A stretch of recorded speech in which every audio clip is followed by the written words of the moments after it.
Louvado seja nosso Senhor Jesus Cristo. Hoje é dia 26 de maio. Estamos na quinta-feira da sexta semana da Páscoa. A leitura de hoje é de Atos dos Apóstolos, capítulo 18, versículos de 1 a 8. Naqueles dias, Paulo deixou Atenas e foi para Corinto. Aí encontrou um judeu chamado Aquila, natural do Ponto, que acabava de chegar da Itália, e sua esposa Priscila, pois o imperador Cláudio tinha decretado que todos os judeus saíssem de Roma. Paulo entrou em contato com eles e, como tinham a mesma profissão, eram fabricantes de tendas, Paulo passou a morar com eles e trabalhavam juntos. Todos os sábados, Paulo discutia na sinagoga, procurando convencer judeus e gregos. Quando Silas e Timóteo chegaram da Macedônia, Paulo dedicou-se inteiramente à palavra, testemunhando diante dos judeus que Jesus era o Messias. Mas por causa da resistência e blasfêmia deles, Paulo sacudiu as vestes e disse: Vós sois responsáveis pelo que acontecer. Eu não tenho culpa. De agora em diante vou dirigir-me aos pagãos. Então, saindo dali, Paulo foi para a casa de um pagão, um certo Tício Justo, adorador do Deus único, que morava ao lado da sinagoga. Crispo, o chefe da sinagoga, acreditou no Senhor com toda a sua família, e muitos coríntios que escutavam Paulo acreditavam e recebiam o batismo. Meu irmão, minha irmã, Paulo foi de Atenas para a cidade de Corinto.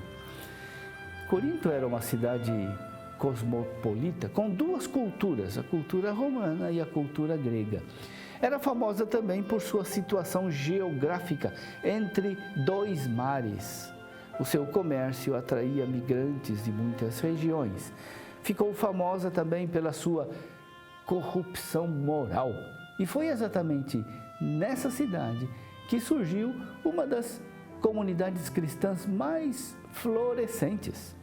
Em Corinto, se repete de maneira explícita o que mais ou menos aconteceu em outros lugares. O Evangelho foi anunciado primeiramente aos judeus e, quando estes o rejeitaram, foi levado aos pagãos, entre os quais Paulo obteve grande êxito. Com efeito, Paulo disse aos judeus de Corinto: Vós sois responsáveis pelo que acontecer. Eu não tenho culpa. De agora em diante vou dirigir-me aos pagãos.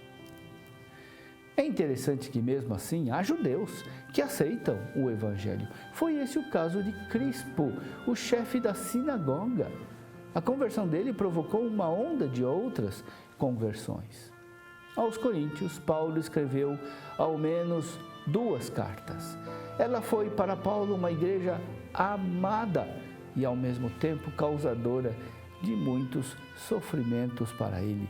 Corinto foi por fim um lugar de longa permanência de Paulo, quase 1 ano e meio. De fato, Corinto será uma das mais importantes comunidades cristãs do território europeu. Nós estamos acompanhando as viagens, as canseiras e a dedicação de Paulo na ação evangelizadora. Nós somos frutos de suas fadigas. Rendamos graças a Deus por isso e façamos o propósito de imitar Paulo em sua dedicação apostólica.